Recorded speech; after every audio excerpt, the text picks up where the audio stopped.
Hello everyone, आज की video जो है सीयूटी यूजी एग्ज़ाम 2024 के ऊपर है। देखो, सीयूटी एग्ज़ाम में अब ज़्यादा दिन नहीं रह गए हैं, आपका लगभग 1 या सवा महीने रह गए। ठीक है, आपको तैयारी किस तरीके से करनी है। देखो, सबसे पहली चीज़, अगर आपने अभी तक बिल्कुल नहीं पढ़ा है, देखो एक चीज़ मैं आप लोगों को बता दूं, सीबीएसई जो है, आपने अगर सीबीएसई बोर्ड से किसी भी अदर बोर्ड से पढ़ा करिए, नो इशू। ठीक है, आप लोगों को मैं बता दूं, आपका जो क्या नाम है सीयूटी एग्ज़ाम होता है वो एनसीईआरटी के बेस पर ही होता है। आप सिलेबस भी डाउनलोड कर लेना ताकि आप लोगों को हेल्प मिल जाए किस तरीके से आपको पढ़ना है, क्या क्या यूनिट्स हैं। क्योंकि मैं आप लोगों को बता दूं, एनसीईआरटी में कुछ चैप्टर हटा दिए गए थे, लेकिन सीयूटी यूजी का जो लेटेस्ट सिलेबस है उसके अंदर वो सिलेबस अभी भी हैं। तो ये ध्यान रखना है, आपको सिलेबस के अकॉर्डिंग ही पढ़ना है। दूसरी इंपॉर्टेंट चीज़ ये है, आपने जो भी अभी तक पढ़ा है उसे रिवाइज करो। तीसरी चीज़ ये है, आप लोग मॉक टेस्ट दो, जितने हो सके मॉक टेस्ट आप लोग लगाओ। मॉक टेस्ट क्या नाम है, आप लोग एमसीक्यू वगैरह सॉल्व करो। ठीक है, आपके पास बुक होंगे या सप्लीमेंट्स होंगे जो आपके स्कूल ने प्रोवाइड किए होंगे। ठीक है, तो आप उनकी हेल्प ले सकते हो। लेकिन ये चीज़ ध्यान रखनी है कि आपको मैं दोबारा बता रहा हूँ, सीयूटी यूजी का जो सिलेबस है उसके अकॉर्डिंग ही आप लोगों को पढ़ना है। अगर आप लोग ये सोच रहे हो कि मैं जो है एनसीईआरटी का पूरा सिलेबस पढ़ लूँ, मैं आप लोगों को एक एग्जांपल देता हूँ पॉलिटिकल साइंस का।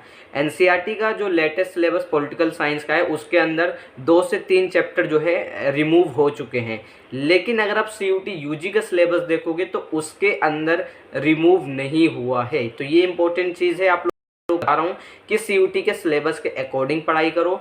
दूसरी चीज़, आप लोगों को कितना स्कोर रखना है। अगर आप लोग दिल्ली यूनिवर्सिटी को टारगेट कर रहे हो या जेएनयू को टारगेट कर रहे हो या बीएचयू को टारगेट कर रहे हो, क्योंकि मैक्सिमम बच्चे यही इन्हीं यूनिवर्सिटीज़ को टारगेट करते हैं। ठीक है, तो मैं डीयू की स्पेशल बात करूँ तो डीयू में देखो 4 सब्जेक्ट्स कैलकुलेट होते हैं, जैसे हिस्ट्री हो गई, पॉलिटी हो गई, ज्योग्राफी हो गई। अगर आप, और ये सारे सब्जेक्ट अपनी क्लास 12 में पढ़े होने चाहिए, और एक लैंग्वेज हो गई।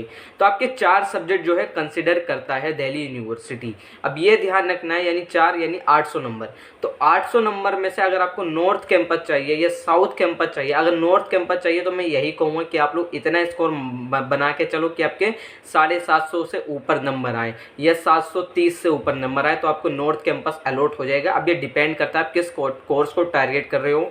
साउथ कैंपस को टारगेट कर रहे हो तो आपका 680 से ऊपर पे मिल जाएगा। ठीक है, ये 700 के ऊपर मिल जाएगा, डिपेंड करता है किस कोर्स को टारगेट कर रहे हो। अब साइंस वाले स्टूडेंट्स जो है बेसिकली उनको आप लोगों को मैं बता दूं, दिल्ली यूनिवर्सिटी कट ऑफ जो काउंट होती है वो 3 सब्जेक्ट से काउंट होती है। आपका जो लैंग्वेज है वो बस खाली आप उसमें पास आउट होने चाहिए, उसके लिए लैंग्वेज का जो आपका मेरिट लिस्ट में कैलकुलेट नहीं होती अगर आप दिल्ली यूनिवर्सिटी को टारगेट करते हो। तो ये ध्यान रखना है आपको कि आप जिस यूनिवर्सिटी को टारगेट कर रहे हो उस यूनिवर्सिटी के अकॉर्डिंग ही अपने नंबर बना के चलना। मैंने बता दिया कि दिल्ली यूनिवर्सिटी को टारगेट कर रहे हो, ये कहूँगा कि 800 में से 700 प्लस नंबर आप लोग लाने चाहिए आप लोगों को, जब ये एक अच्छा कॉलेज मिलेगा। ठीक है, और कट ऑफ इस बार दोबारा बढ़ने के चांसेस है, क्योंकि नंबर ऑफ रजिस्ट्रेशन इस साल बढ़े हैं, और जितने नंबर ऑफ रजिस्ट्रेशन बढ़ेंगे कट ऑफ उतनी हाई जाएगी। ठीक है, और पेपर किस तरीके से आता है सीयूटी यूजी का, तो सीयूटी यूजी का पेपर आता है मॉडरेट। ठीक है, तो ये चीज़ ध्यान रखना है, सीयूटी यूजी का पेपर जो है बहुत ज़्यादा ईजी भी नहीं होता और बहुत ज़्यादा हार्ड भी नहीं होता है। ठीक है,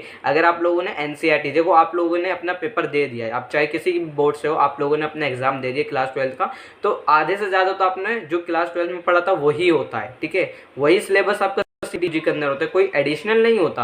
हाँ, कुछ यूनिट्स हो सकती है जो एडिशनल ऐड हो गई हो। ठीक है, तो आप उन्हें कवर कर लेना। तो मैं यही कहूँगा कि आप लोग पहले तो मॉक टेस्ट जरूर सोल्व करना अगर आपने अभी तक सारा सिलेबस आपका कवर हो चुका है। बाकी सीयूटी यूजी पॉलिटिकल साइंस की बुक आप लोगों को मैं बता दूं आ चुकी है, आप उसे परचेस कर सकते हो, लिंक आपको डिस्क्रिप्शन बॉक्स में मिल जाएंगे। उसमें बेसिकली आपको चैप्टर वाइज मॉक टेस्ट है, उसमें 5 मॉक टेस्ट हैं, और चैप्टर वाइज जो एमसीक्यूज हैं वो आपको उसमें मिल जाएगा। ठीक है, और वो जो बुक सीयूटी यूजी के बेस पर ही बनी है। तो इस तरीके से आपको प्रिपरेशन करनी है, आपका ज़्यादा समय नहीं रहा है। ठीक है, तो बाकी अगर आप लोगों की कोई क्वेरी रहती है तो आप मुझे इंस्टा पर मैसेज कर सकते हो। इंस्टा आईडी का लिंक मैंने डिस्क्रिप्शन बॉक्स में दे रखा है।